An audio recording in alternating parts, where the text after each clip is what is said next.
What are pop reports? How do I interpret them? And why does anyone care? Well, here in the 4th video in our grading series, we are going to demystify it all. Links to the first 3 videos can also be found in the description below. What are pop reports and how to interpret them? There's a lot of cards out there and it can be daunting. We are going over population reports, or pop reports for short.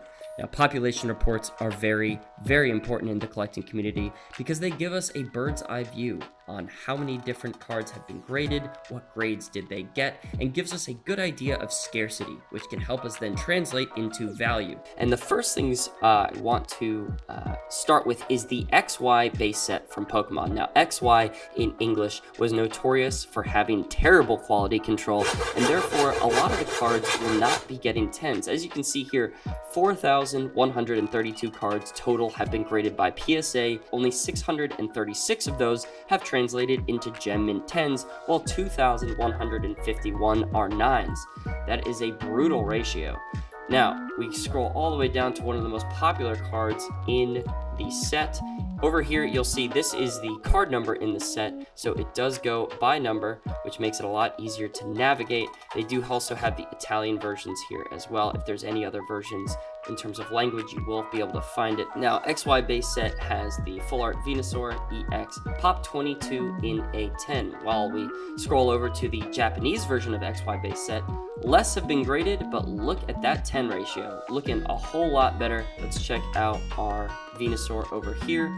That's right, 102 out of 128 have been graded in a 10. Typically, Japanese cards will have better quality control, and therefore it will translate to a much higher grade when they get sent off to be graded. There's also older sets. The Neo Revelation First Edition, this is still in the WotC era. The Ampharos and the Blissey, a combined pop 19 for a 10, and that is with 600 and 577 graded.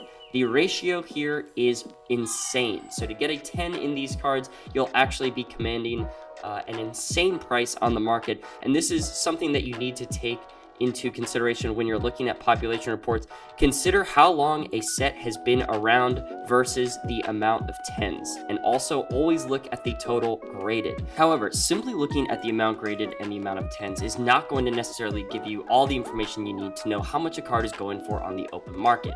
Perfect example is going to be the Umbreon VMAX Secret Rare Alternate Art from Evolving Skies. This is a pop 4,039 in a 10. An absolutely massive number, and yet it's still going to be selling for almost $1,000 in a 10. Why? Because Umbreon is popular and everybody wants this card. So while there might be 4,000 out there, there's probably even more than that in terms of how many people want this card graded in a Gem Mint 10 from PSA. Another example is going to be the Charizard Rainbow VMAX from Champion's Path. There are 11,321 PSA 10 copies of this card, and yet it's still going to be selling for over $300.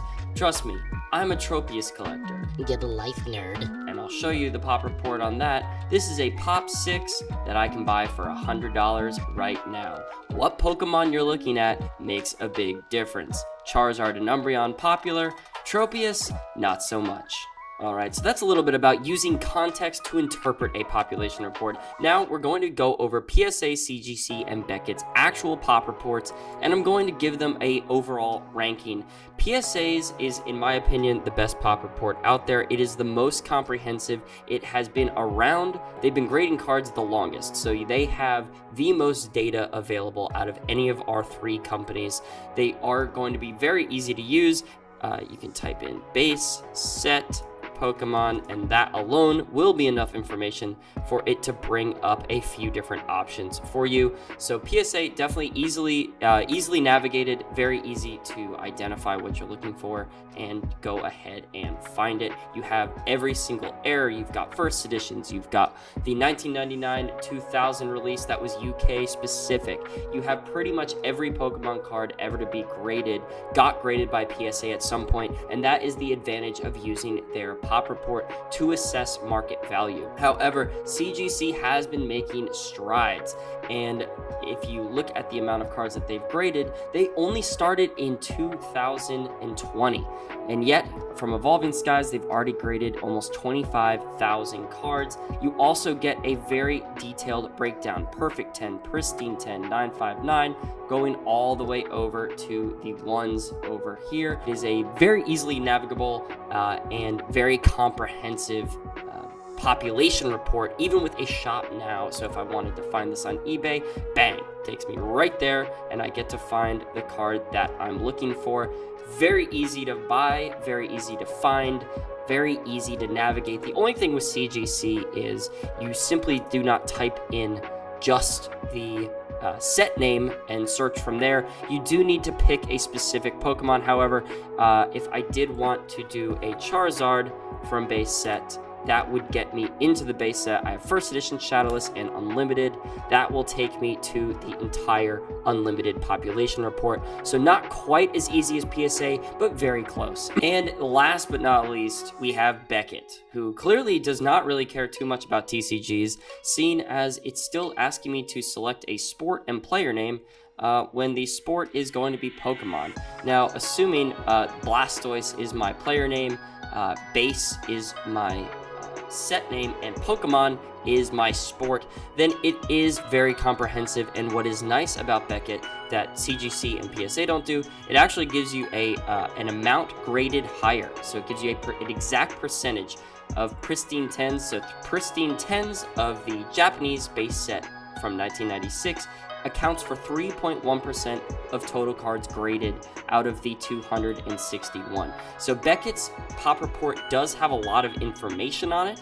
However, it is just not nearly as easy to navigate. And I will say from personal experience, I have a card from a Bandai set that is also a Blastoise from 1998. However, when I type this in, this set does not exist on the population report. 1996, 1996, 1997. My set should be sealed ass in 1998, and yet it doesn't actually exist in Beckett's pop report. That card was graded all the way back in November, so it does make me wonder how often they are updating the Pokemon at least.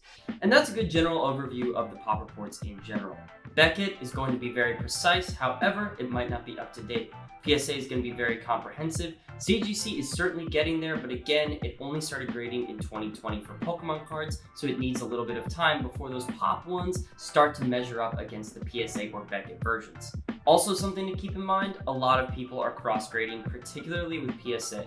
This can lead to inflated Mint 9 populations when there aren't even that many Mint 9s in existence. For example, you get your 9 back, you think it was a 10, and because PSA does not do 9.5 or subgrades, you can resend it, but you crack it out of the slab and send it back. They don't know you just sent them the same exact card that they just graded, and whatever card it gets, the 9 that was already in existence doesn't come out of the population report. So this can lead to inflated numbers of cards that don't actually exist anymore and were regraded. That's why crossover services and regrading services are very helpful, and it keeps track of populations and makes sure they're as accurate as possible, but people will always be cracking cards out, so that's just something to keep in mind as you're looking at the population numbers. But to conclude, I love the pop reports. It's so much more fun to be a collector and know the rarity of your item. I can be looking at something on eBay and not be sure if I want to spend that, but then I look at the pop report and I realize there's only 3 of those graded like that in the world. And you know what?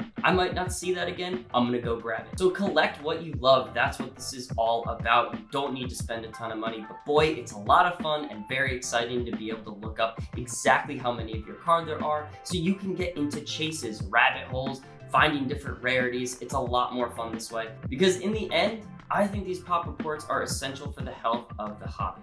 It makes it long-lasting, it gives us documentation, and it helps us understand how many and how much we are looking at certain cards, especially when there's so many sets. Pokemon is 25 years old and it's still going strong. Hope this video was useful. We'll see you next week.